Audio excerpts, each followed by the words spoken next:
Good morning to this day in my life video. Today is my day off and it is one of my last days off where I reach the half point of my program, which is a little bit insane because I still remember feeling how slow time passed, and now it's been half a year already almost, so that's a bit crazy. So yeah, I thought I'd take you along on my day off today. I don't have any special plans. I just was thinking what I could do. I just left Flamingo West. The weather looked nice, but now it's getting a bit cloudy. Let's see how long this lasts. This is Flamingo Crossings Town Center, and I am now on my walking, jogging route. I always do the same route just because there's only one street basically that has a sidewalk. It's the US, right? It's not a country made for walking, especially not here in Florida in the Orlando area. This road is taking me past the town center here, and then it's going to take me to Flamingo Crossings East, and then I'm going to continue just straight on the same road as long as I want to, and then I turn around and I go the same way back. And that is kind of all you can do here in terms of going for a walk. And by the way, these are our resident weird birds. They are about 1 meter tall. I know there's 4 of them. This is one couple, I think. And then there's another couple. Sometimes they're together, all 4 of them, but this is just the 2 of them. And I think they're friendly. At least they never attack me. I see them basically every time. On my walk that I'm doing, like I said, I do the same route every time. Also, my work schedule has changed a bit. I'm now working in the mornings. I'm starting early and I'm usually finished around 3:15, 3:30, so I'm finished early in the afternoon. And it still gives me time to go back home and go outside before it gets dark. And also the weather, of course, in Florida now in the winter is much nicer. As you can see, I'm in a t-shirt. It is December 29th. We have 22, 23 degrees Celsius outside. It was colder a few weeks ago, and it's going to become colder again, but of course nothing compared to Germany. So this is actually the perfect weather to be outside walking. When I arrived in July, I immediately stopped doing that because it was 35 degrees Celsius in the shade. So in the sun it was even hotter, and of course that wasn't manageable at all. So I can also show you a little bit around the neighborhood. Here we have Flamingo Crossings East, which is kind of the main campus, which is where all the registrations and the main activities and parties and trainings and all of this stuff is taking place. I'm not there very often, but I always walk past when I go on my walk. So basically today started just with me sleeping in, and then I just got up, brushed my teeth, got dressed, got outside. I'm gonna take a shower after this, and then the plan is to instead of going to the parks, go to a few of the hotels and check them out, have some lunch there, chill there, maybe do some reading, and then have dinner there. And then let's see if I do anything in the evening. I'm not going to do any chores today. I'm not going to do any cleaning, any laundry, any grocery shopping, anything like that. I have enough time to do chores during my working week. Alright, so this is the place where I usually turn around. So there's a little residential complex called Harvest. Along this road, there's basically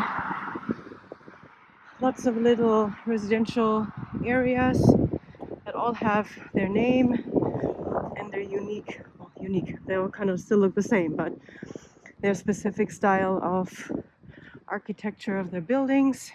This is a senior residence for adults 55 and over, called Oasis. As you can see, it's still being built. There's still a lot of construction going on. Everything is brand new.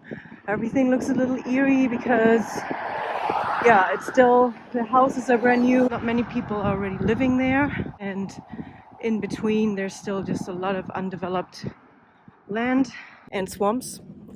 It's Florida after all. But yeah, except for these little residential complexes, there's not a lot going on, as you can see. Like I said, we're lucky there's even a sidewalk. It's not ugly, you know, there's some nice nature. There's some interesting animals that you can see, like the birds I showed you before. Some other things. I once saw a turtle as a roadkill. That wasn't very nice, but definitely something I hadn't seen before. And who knows what kind of wildlife is crossing here usually. Actually, this road that I'm on, if you follow it all the way to the back, it would eventually lead to another very long road that will eventually lead to another long road. And there you will have shops, restaurants, that you will have a bit more going on. It'll take you 1.5 to 2 hours to reach anything there. And that is one way, except for Flamingo Crossings town center itself, which is right across from where we live. There is not really much you can do without either getting in a car, either your own or an Uber, or taking the Disney bus to some other place. From Disney Springs, you can take the public transport within Orlando to go to Orlando downtown, other places in Orlando, Universal Studios, for just $2. But you would first have to go to Disney Springs. The bus only comes every like 35-40 minutes. It takes a while to go there. It's always a trek. There's like some bird here. Don't know if you see it. It's a bird with the wings spread. So yeah, like I said, you do see some animals here. If you're a birds fan, there's a lot for you to see here. This is actually in the back there. That's Flamingo Crossings West. You see the town center in the background, and then this is Flamingo Crossings East again. So you can also see a little bit what the area around Flamingo Crossings looks like in case you're interested of coming here. But yeah, everything here, this entire area is just being built right now, basically. Even Flamingo is only a few years old, if at all, 1 or 2 max. And I think everything else is just as fresh. So this area is really just being developed. Hi, friend. Don't attack me, please. Hi. So now I'm done with my walk/run, and I earn myself a Starbucks coffee.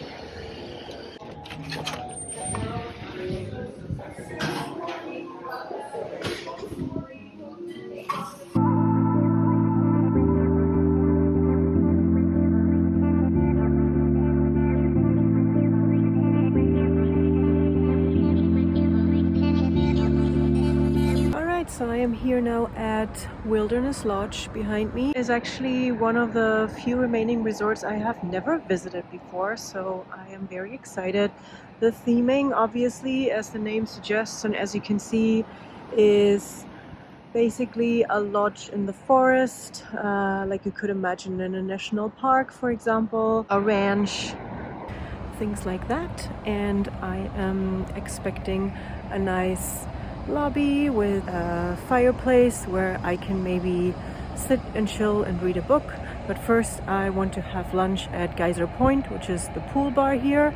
But it's not just a pool bar, it's a proper restaurant that is supposed to have a really good bison burger. So I'm gonna try that out today.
So you actually cannot walk from here to the other part of Fort Wilderness Resort, the campsites and cabins, because the road does end, or the walkway does end at some point. You have to, but you can take the boat. Apparently one line that goes here goes directly to Magic Kingdom, the other will go to the other part of the resort, so I'm going to try out that. Meanwhile, the weather is not looking as promising anymore as it did before, so let's see how that is going to work out. Fort Wilderness, or Wilderness Lodge, is part of the Magic Kingdom resort area, but it is actually not located on Seven Seas Lagoon around the Magic Kingdom like the other resorts like Grand Floridian or the Polynesian or the Contemporary Resort. This here is Bay Lake, and if I'm not completely mistaken, if you go around here or there, this direction should be the Magic Kingdom and Seven Seas Lagoon.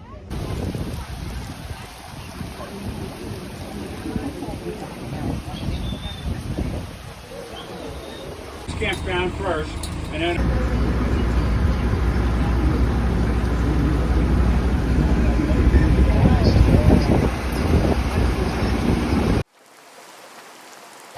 I wanted to take a nice walk, but it looks like I maneuvered myself into a very bad situation. It's raining like hell,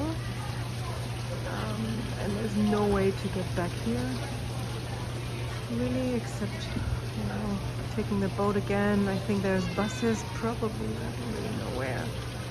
So I'm already soaking wet. Looks like I'm gonna get even wetter if I want to leave. So the only hope I have right now is that it might stop soon-ish, because this is like a campground. There's not really a hotel lobby or anything like that. The only thing is this restaurant, which I believe is a table service restaurant, and then here it's the Hoop-de-Doo Review. So both are restaurants, and it has AC, so it's nice and refreshing and cold inside, which is great when you're already wet and cold. So the guy inside was like, even if you don't want to order any food, you know, feel free to sit down, but I don't really feel like it. Like, it's warmer out here and I don't want to order any food, so yeah. Looks like I'm either stuck here or I need to abort my mission of discovering Fort Wilderness. I wanted to take a walk, I wanted to visit the ranch with the horses, but I don't know, it's quite a trek out here, but it looks like it might not happen today. I knew it would rain, but I'm kind of surprised by how bad it is. Like, rain is not very common at all in winter here. Like in summer it's raining basically every day, but in winter not much or barely at all. But this is quite the downpour, and there's already puddles everywhere. You cannot really walk without getting soaking wet feet. So I think even if it would stop now, I'm not sure it's the best time to take a walk in the forest. Here now at the Grand Floridian. Yeah, in the end at Fort Wilderness I managed to catch a internal resort bus that brought me close to the cast services area and fast to the Flamingo bus stop. And I was just in time to catch the bus there, and that bus brought me here to the Grand Floridian, where I was planning to have dinner, but maybe this is now going to happen a little earlier than planned, because my nice little walk and checking out the horse ranch and stuff like that at Fort Wilderness got cut short by the rain. It was quite a heavy downpour. I need to dry a little bit. I need to warm up a little bit here before I go and grab dinner.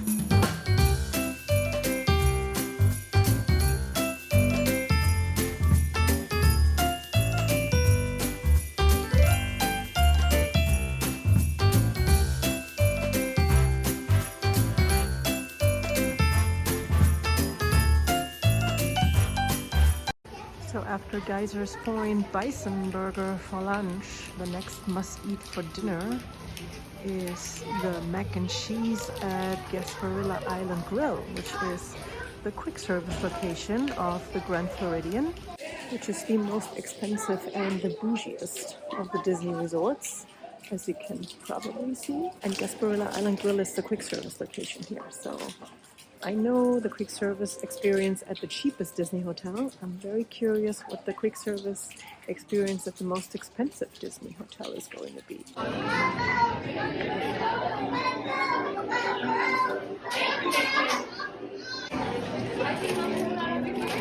These are supposed to be some of the best mac and cheese on Disney property, so I'm very curious to try them. They're not baked, they're creamy mac and cheese. And for some reason they're served with fries. You have a little dessert too, a little choux pastry, but I was a bit confused when she asked me, like, do you want that with fries? Are fries okay? And I was like, with fries? Mac and cheese? Okay, why not?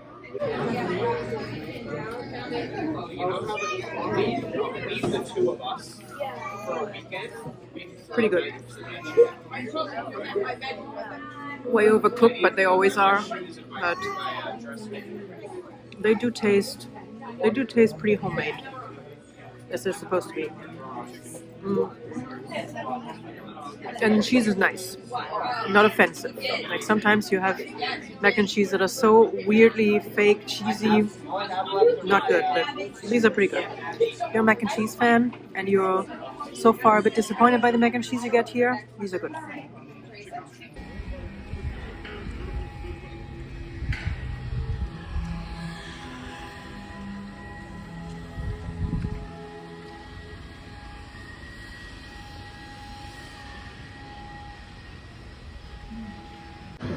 For the comfort of others, no smoking, please. Thank you.